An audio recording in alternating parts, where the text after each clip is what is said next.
Hello दोस्तों, नमस्कार। स्वागत है आपका हमारे YouTube channel study with Ravi पर। दोस्तों, आज हम लेकर चल रहे हैं साइंस के अगले पार्ट की ओर, जहां पर हम कल पढ़ा चुके थे आपको रक्त के पहले यानी धमनी और सिरा के बारे में बता चुके थे। और आज हम आपको बताने वाले हैं रक्त के बारे में और रक्त के और सारे पार्ट के बारे में। ठीक है, तो अगर आप हमारे चैनल पर नए हैं, सबसे पहले चैनल सब्सक्राइब और बेल आइकन जरूर प्रेस कर लीजिए और वीडियो को लाइक कर दीजिए। चलिए शुरू करते हैं। टॉपिक जो था हमारा धमनी और सिरा पढ़ा चुके थे, इसके आगे हम चालू करेंगे रक्त के बारे में। रक्त लाल होता है, इसलिए इसका हम नाम मतलब मार्कर क्या यूज कर रहे हैं, लाल। रक्त को ही बोला जाता है लहू और इसी ही बोला जाता है ब्लड। ये तो आप जानते ही, जो इसे ही बोला जाता है खून। रक्त ब्लड खून एक ही चीज होता है। ठीक है, अगर हम इसकी बात करें तो यह लाल होता है, ये आपको पता है, लाल होता है, सफेद होता है। जितने भी इसके टाइप होंगे उसे पढ़ा देंगे। इसके आगे हम चलेंगे तो जो इसका सबसे पहले हम जानेंगे निर्माण कहाँ होता है। इसका निर्माण कहाँ होता है, तो निर्माण दो तरीके से हो जाता है। एक तो जैसे हम लोग हुए, एक वो जो बच्चा भी जन्म ही नहीं लिया है, यानी जन्म लेने के पहले, जन्म लेने के बाद। तो जो जन्म लेने के पहले अर्थात हम बोल सकते हैं जब माँ के गर्भ में होता है, तो उस बच्चे को बोलते हैं भ्रूणावस्था, यानी भ्रूण में। जब बच्चा भ्रूण में हो, और जब जन्म हो जाए तो यानी बोल सकते हैं वयस्क, या फिर जब जन्म लेने के बाद, तो यहाँ पर हम भ्रूण की बात करें तो जो हमारा ब्लड बनता है वो यकृत में बनता है। बच्चों की कहाँ बनता है, यकृत में। और ये जो बनता है, ये बनता है जन्म लेने के बाद। ये जो हमारी हड्डियां होती हैं, जो इसमें जोड़ होते हैं, उसके अंदर बनता है। यानी हम बात करें तो बोन मैरो अर्थात अस्थि मज्जा। तो अगर भ्रूण की बात करें तो भ्रूण में क्या बनता है, ब्लड बनता है।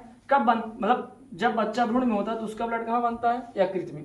और जब जन्म लेने के बाद, जैसे हम लोग हुए या फिर और छोटे बच्चे हुए जो जन्म ले चुके हैं, तो उनका ब्लड कहाँ बनता है, अस्थि मज्जा में। अस्थि मज्जा की बात करें तो अस्थि मज्जा होता क्या है, जो हमारे शरीर में लंबी लंबी हड्डियां होती हैं, उसी के अंदर हमारा बोन मैरो पाया जाता है, खोखला पार्ट। तो उसी खोखले पार्ट के अंदर ये हमारा ब्लड का निर्माण होता है। ठीक है, अब इसके बाद हम बात करें कि इसका पीएच मान कितना होता है, जो कि हाई स्कूल एग्जाम के अकॉर्डिंग बहुत ज्यादा जरूरी है। पीएच मान इसका होता है 7.4। और हम जानते हैं कि 7 के ऊपर अगर किसी भी चीज का पीएच वैल्यू होता है तो वो कैसा हो जाता है, क्षारीय। कैसा हो जाता है, क्षारीय। कैसा हो जाता है, क्षारीय। और इसे ही ब्लड को ही बोला जाता है तरल संयोजी ऊतक। तो हमारा जो ब्लड है क्या है, टिश्यू है। और इसे ही बोला जाता है तरल संयोजी ऊतक। और इसका जो निर्माण होता है भ्रूण अवस्था में कहाँ होता है, यकृत में। और जन्म लेने के बाद कहाँ होता है, अस्थि मज्जा में। अस्थि मज्जा मतलब जो हमारी शरीर में बड़ी बड़ी हड्डियां, उसके बीच में खोखले स्थान होते हैं, उसी के अंदर। जैसे मान लो ये हमारी हड्डी है, तो यहाँ पर एक लिगामेंट लगा है, जोड़ लगा हुआ, फिर यहाँ पर एक हड्डी है, तो इसी के अंदर ब्लड का निर्माण होता है। और आपके मन में आ रहा होगा कि यहाँ पर अगर ब्लड का निर्माण हुआ तो ये बाहर कैसे आता है। तो बाहर इन हड्डियों के बीच में छोटे छोटे छिद्र होते हैं, उनके माध्यम से हमारी जो मतलब मसल्स होती हैं उसके अंदर जाते हैं वाहिकाओं में। अब बात हो गया पीएच वैल्यू की कितना होता है, 7.4, जो कि बहुत ज्यादा इंपॉर्टेंट है, इसलिए हम स्टार बना दे रहे हैं, आप इसे नोट डाउन कर लीजिएगा। उसके बाद अब बात करें इसका वजन यानी कितना पाया जाता है व्यक्तियों में, तो हम बात करें पहले मेल की, मेल अर्थात पुरुष की, और बात करें फीमेल की, फीमेल अर्थात महिलाओं में। तो जो मेल में पाया जाता है वो 5 से 6 लीटर ब्लड पाया जाता है, 5 से 6 लीटर।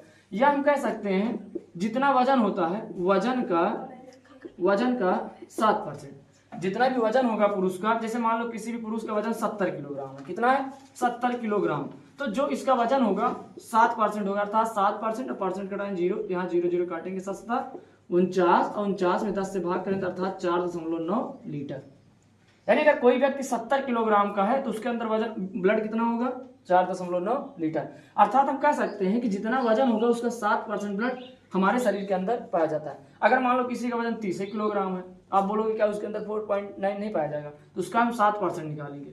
जब 7% निकालेंगे तो इसको गुणा करेंगे, जैसे 7 त्रिक 21, 21 में 10 से भाग करेंगे तो ये आ जाएगा 2.1।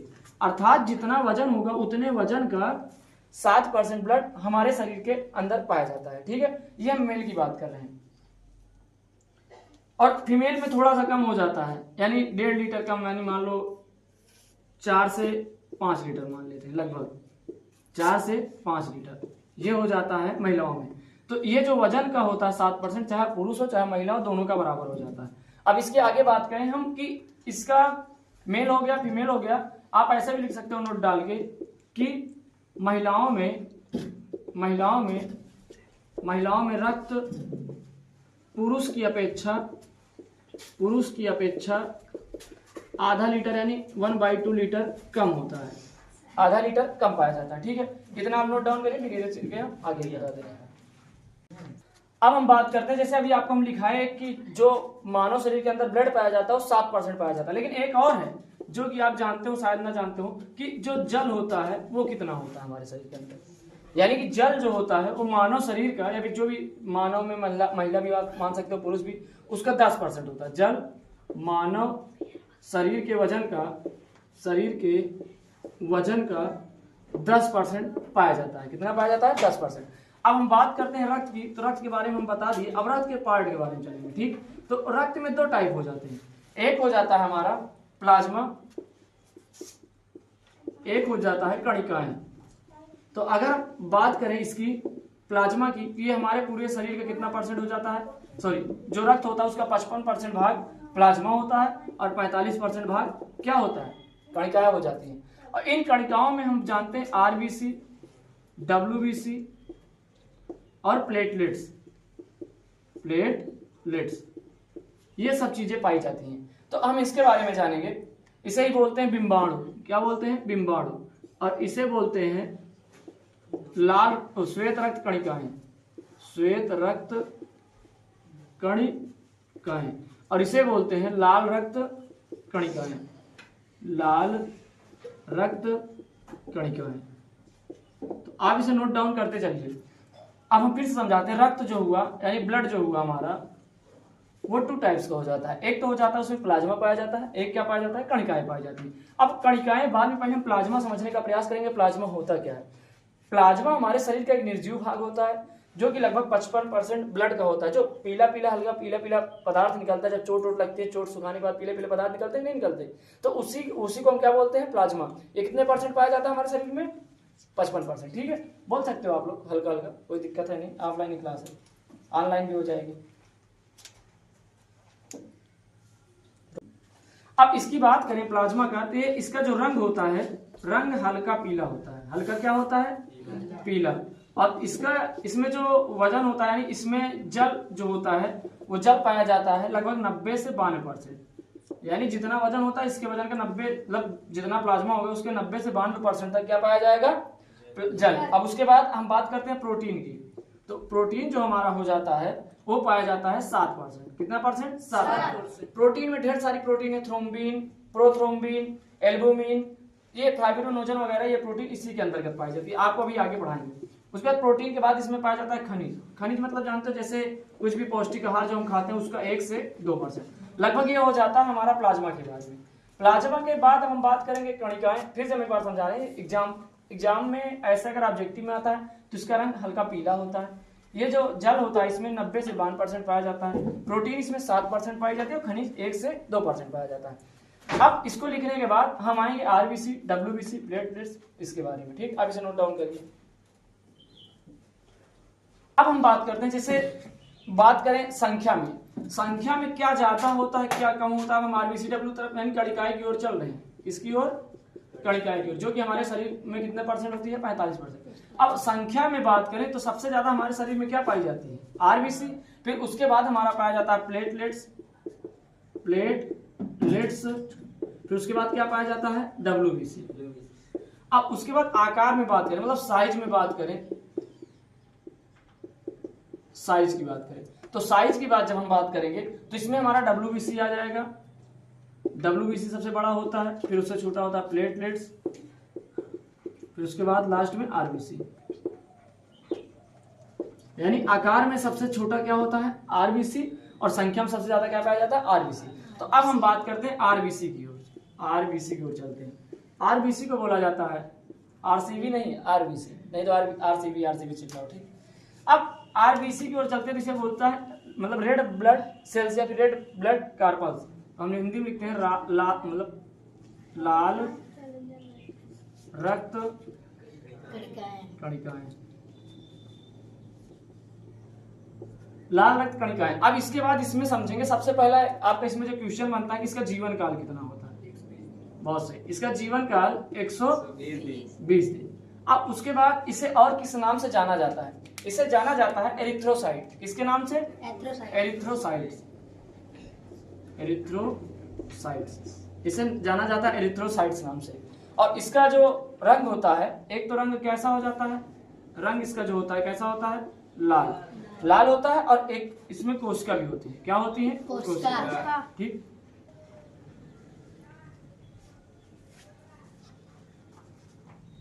अब इसकी बात करें आरबीसी की ही, तो आरबीसी की हम बात करेंगे तो इसका जो आकार होता है, आकार इसका जो होता है वो हो जाता है उभयावतल। उभयावतल, जैसे उभयावतल मतलब समझिए जैसे दराती होती है ना, अपने यहाँ जो काटने वाला होता है उसे दराती बोलते हैं। अब आपके यहाँ क्या बोलते हैं मुझे नहीं पता, दराती बोलते होंगे, दराती या फिर हंसिया। तो जो हंसिया का आकार होता है वही उभयातल आकार में हमारी क्या होती है? आरबीसी। अगर इसके बाद बात करें, आकार हो गया, आकार के बाद आए तो हम बात करते हैं इसके आरबीसी में केंद्रक नहीं पाया जाता। आरबीसी में केंद्रक यानी न्यूक्लियस नहीं पाया जाता, नहीं पाया जाता। अब उसके बाद इसमें कुछ अपवाद है। अपवाद में आप समझेंगे जैसे ऊंट जानते हैं, ऊंट या लामा, ऊंट एक तरह, ऊंट और लामा, ये दो एक ऐसे जीव हैं जिनके आरबीसी में केंद्रक पाया जाता है। बाकी जितने भी स्तनधारी जीव हैं उनके अंदर केंद्रक नहीं पाया जाता, उनके आरबीसी में केंद्रक नहीं पाया जाता। बाकी इन दोनों के आरबीसी में केंद्रक पाया जाता, बाकी जितने भी स्तनधारी जीव हैं किसी के भी अंदर आरबीसी में केंद्रक नहीं पाया जाता। इतना समझ में आया? इतना नोट डाउन करिए। हम बात करते हैं इसके निर्माण की। हम क्या पढ़ा रहे थे? आरबीसी। आरबीसी के निर्माण की बात करें तो इसका निर्माण होता है अस्थि मज्जा। कहाँ होता है? अस्थि मज्जा। अस्थि मज्जा भी बता दिए, जो हड्डियों का हमारे बीच में जो खाली स्थान होता है उसी के अंदर किसका निर्माण होता है? आरबीसी या फिर ब्लड के सभी पार्ट का। उसके बाद भ्रूणावस्था में, भ्रूणावस्था यानी अगर वो बच्चा माँ के गर्भ में है, भ्रूणावस्था, कहाँ निर्माण होगा? यकृत में। कहाँ निर्माण होगा? यकृत में। अब बात करते हैं मानव शरीर में इसकी संख्या। तो मानव शरीर में इसकी संख्या लगभग 5 से 5.5 मिलियन होती है। 5.5 मिलियन होती है। ये पुरुषों की बात कर रहे हैं। किसकी बात? पुरुषों की। महिलाओं की बात करें उनमें हो जाता है 4.5 से 5 मिलियन। संख्या में सबसे ज्यादा हमारे रक्त में इसका पार्ट पाया जाता है। ये हो गया महिलाओं में, ये आप लिखिए। और इसका जीवन काल हम लिखा दिए, जीवन काल कितना है? 120 दिन। 120 दिन। अब इसकी बात करें, इसकी मृत्यु कहाँ होती है? आरबीसी की मृत्यु यानी बनता है, जैसे मान लो हम बता दिए इसका जीवन काल 120 दिन होता है। 120 दिन जीवन काल होने के बजाय इसका कभी न कभी अंत होता होगा, क्योंकि जिसका निर्माण होता है उसका कभी न कभी अंत जरूरी है। तो अब यहाँ पर इसकी मृत्यु जो होती है वो स्प्लीन में होती है। स्प्लीन जिसे तिल्ली या प्लीहा बोला जाता है, तिल्ली या प्लीहा, अंग्रेजी में बात करें तो स्प्लीन। ठीक, तो यहाँ पर मृत्यु बोली जाती है, इसकी मृत्यु हो जाती है। फिर इसे बोलते हैं, किसे? आरबीसी की कब्रगाह बोला जाता है। नोट डाल के हम लिख सकते हैं आरबीसी की कब्रगाह। आरबीसी की कब्रगाह किसे बोला जाता है? आरबीसी की कब्रगाह हम तिल्ली या प्लीहा को बोलते हैं। तिल्ली या प्लीहा को बोलते हैं, जैसे आप नोट डाउन करते चलेंगे, कोई स्किप नहीं करेगा इसे। कब्रगाह यानी आरबीसी की मृत्यु कहाँ होती है? तिल्ली में। फिर पुनर्जीवित होता है, फिर ये चलता रहता है। ये प्रोसेस ऐसे चलते रहते हैं शरीर के अंदर। और इसे ही ब्लड बैंक बोला जाता है, blood bank of the body. Blood bank of the body हम किसे बोलेंगे? तिल्ली या फिर प्लीहा को। दोनों एक ही हो जाता है। इसे नोट डाउन करिए। अब हम बात करते हैं आरबीसी के कलर की, यानी उसका रंग कैसा होता है। तो आरबीसी ही चल रहे हैं तो लाल लिख रहे हैं ना, इसका रंग भी कैसा हो जाता है? लाल। आरबीसी का रंग क्या हो जाता है? लाल। अब लाल क्यों होता है हम ये समझेंगे। तो आरबीसी के अंदर एक वर्णक पाया जाता है, पिगमेंट पाया जाता है, जिसका नाम होता है हीमोग्लोबिन। क्या नाम होता है? हीमोग्लोबिन। हीमोग्लोबिन की वजह से मानव का जो शरीर का रक्त होता है वो कैसा होता है? लाल होता है। और ये हीमोग्लोबिन को हम बोल सकते हैं हिम प्लस ग्लोबिन। ये जो ग्लोबिन है ये प्रोटीन से बना होता है, प्रोटीन का बना होता है हीमोग्लोबिन। तो ये हिम एक वर्णक है, रंजक है, जिसे हम एचबी से डिनोट करते हैं हीमोग्लोबिन को। किससे? एचबी से। इसका काम होता है मतलब आरबीसी में मिलकर गैसों का परिवहन करना। गैसों का परिवहन करने का मतलब, मान लो अभी यहाँ पर हम समझाते हैं, ये हमारे गुप्ता जी हैं। कौन है? गुप्ता जी। अब गुप्ता जी की स्ट्रक्चर ये कानून बना देते हैं बढ़िया सा। अब ऐसे हाथ ऐसे बनाते हैं, ये हमारे गुप्ता जी, इनका पैर है और ये इनका हाथ है। जैसे मान लीजिए इनके हाथ तक तो ब्लड सर्कुलेट होता होगा, तो ब्लड सर्कुलेट हो रहा है। जैसे गुप्ता जी सांस लिए, सांस से यहाँ पर इनके फेफड़े उफड़े में आया, उसके बाद इनके हार्ट में गया ब्लड, हार्ट से पूरे बॉडी में सर्कुलेट हो रहा है। तो जैसे अब हम सांस लेते हैं, गुप्ता जी मान लो सांस लेते हैं, सांस नाक से लिए तो सांस जाती है कहाँ, फेफड़े में। तो जब हम सांस लेते हैं तो बहुत सारी गैसें ले लेते हैं, तो उसमें नाइट्रोजन भी होता है, ऑक्सीजन भी होता है और कार्बन डाइऑक्साइड भी होती है, बहुत सारी गैसें होती है। तो हमारा जो फेफड़ा होता है वो ऑक्सीजन को फिल्टर करता है, ऑक्सीजन को फिल्टर करके हृदय के पास भेजता है। किसके माध्यम से? ब्लड के माध्यम से। हार्ट के पास गया ब्लड, हार्ट से ब्लड पूरे बॉडी में सर्कुलेट होता है, यानी उंगली के एक लास्ट किनारे तक भी ब्लड सर्कुलेट होता है। अब ब्लड सर्कुलेट यहाँ तक हुआ, यहाँ तक आया, यहाँ पर एनर्जी बनी। क्या बनी? एनर्जी, क्योंकि कुछ खाए पिए भी हैं तो वो रिएक्शंस होते हैं और एटीपी के रूप में हमारे शरीर में ऊर्जा का निर्माण होता है। उसके बाद ब्लड हमारा जहाँ पर जो अपशिष्ट पदार्थ होते हैं, अर्थात जो अपशिष्ट गैसें होती हैं, अर्थात कार्बन डाइऑक्साइड, जब भी आप कोई भी काम करेंगे एक मतलब कि खराब वेस्ट पदार्थ बनेगा कि नहीं बनेगा। आप इंजन चलाते हो मशीन का, तो उसमें भी आप जानते हो जले मोबिल वगैरह निकल आते हैं, वो कहाँ से आते हैं? तो आप कोई भी फंक्शन ऐसा हो बॉडी में या फिर कहीं अन्य जगह, तो वहां पर एक अपशिष्ट पदार्थ निकलता ही निकलता है। तो वहां पर जैसे अब यहाँ पर कार्बन डाइऑक्साइड बनी, तो उस कार्बन डाइऑक्साइड को ले जाकर शरीर के हृदय तक पहुंचाना, ये किसका काम हो जाता है? हीमोग्लोबिन का। यानी कि हीमोग्लोबिन का काम हो जाता है गैसों का परिवहन करना। गैसों के परिवहन का मतलब ये हो जाता है O2 या फिर CO2 या फिर जो अन्य गैसें हुई उनका परिवहन। तो अब ये O2 हो गया, CO2 हो गया, एक आप सुनोगे कार्बन मोनोऑक्साइड, सुने नहीं हो? जब इंजन उंजन चलता है, पटाखा उटाखा छूटता है, बहुत मजा आता है सांस अंदर लेने, है होता है ना। तो अब इसके बाद आप जान लो कि वो जो कार्बन डाइऑक्साइड, कार्बन मोनोऑक्साइड है, उसको ज्यादा अट्रैक्शन किससे है? ब्लड से है कि नहीं है? तो मतलब अब हीमोग्लोबिन का अगर हम यहाँ पर बात करें तो हीमोग्लोबिन को सबसे ज्यादा लगाव हो जाता है कार्बन मोनोऑक्साइड से। किससे हो जाता है? कार्बन मोनोऑक्साइड से। अर्थात हम हीमोग्लोबिन जो होता है हमारा, कार्बन डाइऑक्साइड को ना ले जाकर किसको ले जाने लगता है? Carbon monoxide. इसलिए कहा जाता है कि बंद कमरे में आप अंगीठी वगैरह जलाकर ना बैठे। अंगीठी मतलब कि जैसे आप गांव वाली भाषा में ऊपरी पूरी होती है धुआं धुआं करने के लिए, कहते हैं कमरा में सुलगाया था, ठंडा था, तो मच्छर के लिए। तो ऐसा नहीं करना चाहिए, क्योंकि वहां पर जो होता है कार्बन डाइऑक्साइड से और सारी गैसें अपशिष्ट जैसे कार्बन मोनोऑक्साइड बना लेती है, तो हीमोग्लोबिन हमारा सबसे ज्यादा उसे ले जाने लगता है। तो आदमी को उबासांसी होती है, मतलब घुटन महसूस होने लगती है, तो यहाँ पर हीमोग्लोबिन इसे ना छोड़कर इसका परिवहन करने लगता है। और जब हमारी कोशिकाओं के आखिरी सिरे तक ये गैसें जाएंगी तो क्या वहां पर भोजन बन पाएगा? उसकी जैविक क्रिया नहीं चल पाएगी। इसलिए इसको हीमोग्लोबिन को हम गैसों का परिवहन के नाम से जानते हैं, ठीक है। और हीमोग्लोबिन हीम प्लस ग्लोबिन नामक वर्णक से मिलकर बना है, इतना आप लिखिए। अब हम बात करते हैं हीमोग्लोबिन की। इसका जो रंग होता है हीमोग्लोबिन का रंग हो जाता है कैसा? बैगनी। हीमोग्लोबिन का रंग कैसा होता है? बैगनी। और जब इसमें ऑक्सीजन मिलता है तो इसका रंग हल्का क्या हो जाता है? लाल। और जब इसमें कार्बन डाइऑक्साइड मिलता है तो इसका रंग कैसा हो जाता है? काला। तो आप यहां से समझने का प्रयास करिए, हीमोग्लोबिन का रंग कैसा हो गया? बैगनी। और जब इसमें O2 यानी ऑक्सीजन मिलता है तो रंग कैसा हो जाता है? लाल। और जब इसमें CO2 मिलता है रंग कैसा हो जाता है? काला। इसलिए हमारे शरीर के अंदर देखेंगे आप, एक नस होगी हल्का नीले कलर की, एक होगी हल्का काले कलर की। तो यहाँ पर जहां पर लाल O2 जाएगा लाल हो जाएगा, नहीं तो क्या हो जाएगा? काला। अब बात करें महिलाओं में कितना हीमोग्लोबिन पाया जाता है, पुरुषों में कितना हीमोग्लोबिन पाया जाता है, अर्थात हीमोग्लोबिन की संख्या। पहले हम बात करते हैं पुरुषों की, फिर बात करते हैं महिलाओं की। अब पुरुषों की बात करें तो 14 से 15 यूनिट, 14 से 15 यूनिट क्या पाया जाता है? हीमोग्लोबिन। और महिलाओं की बात करें